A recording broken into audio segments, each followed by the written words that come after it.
Fellow Gambians, distinguished ladies and gentlemen, after months of uncertainty, fears and havoc to human life and the world economies, finally, 2020 ends today. Notwithstanding widespread suffering globally, as we welcome 2021, there is a lot to be thankful for, knowing that God's favors and blessing upon humankind are countless and endless.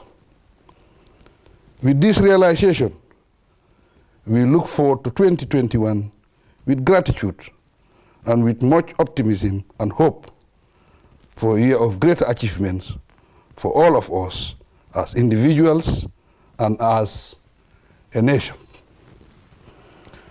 2020 was not by any means a normal productive year. Government performance was not optimal in relation to revenue generation and economic growth. Earnings for the business community across the country were equally below average. The bright side of all this is that our development path has not been blocked. Thus, we will continue to work with hope, zeal, and confidence. Fellow Gambians, distinguished ladies and gentlemen, government projects, programs, and sector reform are on course as we continue to monitor and keep them on track. In particular, the civil service reform is in progress to yield a motivated and dedicated workforce which is sincere to the nation, committed and guided by the regulations that governs service delivery. The recent salary increments and the new pension scheme in place have been made attractive to align them with the realities of daily life and the cost of living in the country. These positive developments should result in boosting output, work ethics, discipline, and professionalism. Our vision is that all civil and public servants work with dignity and are respected at home and honored by the people while in active service and after official retirement. This is the type of quality workforce that the Gambia deserves. The civil and public service will no longer be disrespected, disregarded, and used as tools to be hired and fired for no just cause. Due to the virus, our institutions had to work on rotated shifts and reduce capacity, which impacted negatively on performance and lowered the national productivity rates. The May 6 arrangements also retarded the attainment of key policy and program targets. In the year ahead, therefore, all civil and public servants are ought to redouble their efforts and output in order to compensate for lost time and revenue, as the education sector is already doing. We encourage the sectors to emulate the strategies they have employed in the interest of their students and stakeholders. That all heads of the various ministries, departments, and agencies begin to pride themselves not only on the policies and strategic plans they have developed, but also on the program targets and tangible results achieved as days ahead roll by. The time has come to transit from mere planning and restructuring to hard work and output. This is not an attempt to downplay the role that civil servants have been playing, but a matter of stepping up performance and warding off unfair criticism.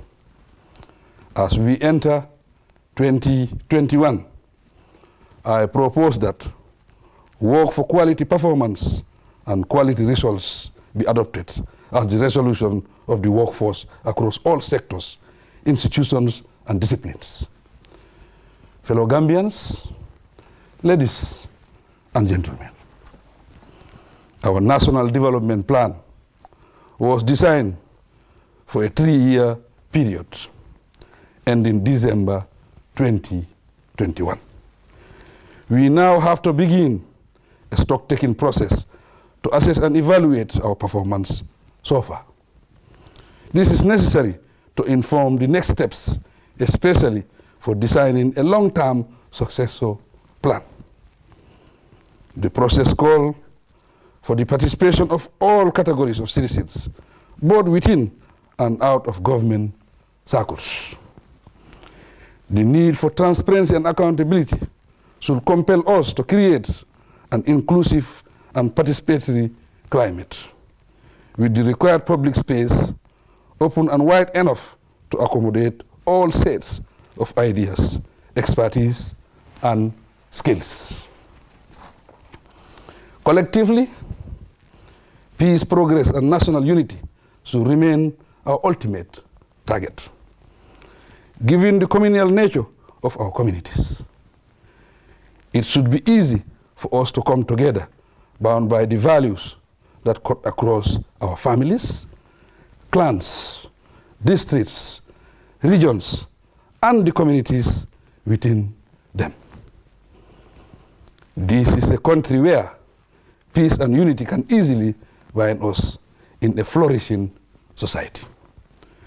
Fellow Gambians, distinguished ladies and gentlemen, although 2020 was clouded by the pandemic, it was a year of politics, debate, and dialogue as we venture into crafting a new constitution for the Third Republic. All is not lost, since we still have the opportunity to produce another draft constitution at the appropriate time. 2021 is expected to be a year of more vigorous political activities, as potential candidates prepare to contest for the highest office of the land. No matter what our dreams, wishes, and hopes may be, let us all play by the rule and the law.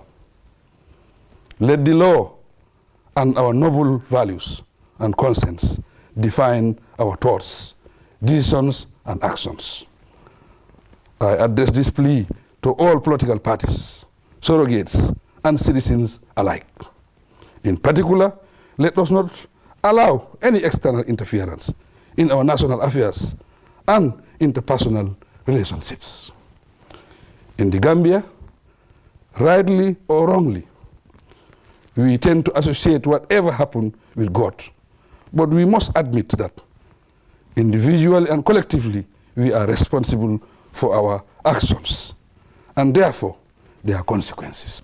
To a great extent, people determine the course of their lives, and thereby the nature of their communities, and the pace and level of their progress and development. In view of this, it is obvious that the number and magnitude of our successes depend on the way we utilize the potential that resides in us and the resources put at our disposal. These include the land, water, fauna, and flora, which have to be utilized wisely and usefully. Individual differences within our families, communities, and institutions do not allow us to think and act in the same way. These differences, however, like our cultural diversity, can foster mutual cooperation, specialization, and division of work for the development of a healthy and productive society that can address challenges amicably and carve out avenues to attain set goals.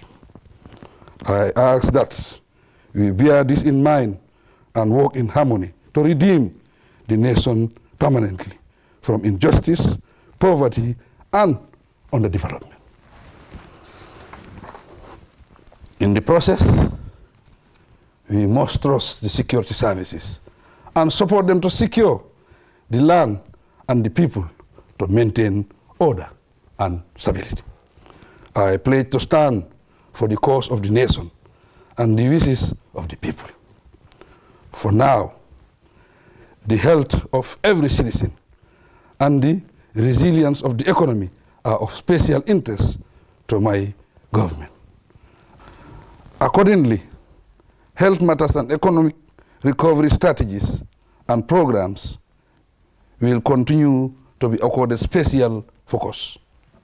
We hope to make the economy robust enough to withstand unforeseen circumstances, such as pandemics and other types of calamities. As we craft your indulgence, given the difficult circumstances in which we find ourselves, we are encouraged by the volume of rainfall recorded this year and the reduction of coronavirus infections. Fellow Gambians, distinguished ladies and gentlemen, as always, I must express appreciation to all those who contributed to the successes registered in the year. This cuts across all sectors and all types of contributions made either through government or other avenues for the welfare of the people. We thank everyone with special recognition given to our close friends, partners, and the international community. Trusting that 2021 will be a year of peace and success, I wish every citizen and resident of the country a very peaceful, blessed, prosperous, and happy year ahead. In our prayers, let us remember the departed souls, the sick and the vulnerable groups in our midst, the nation and the world at large. Once again, happy 2021 to you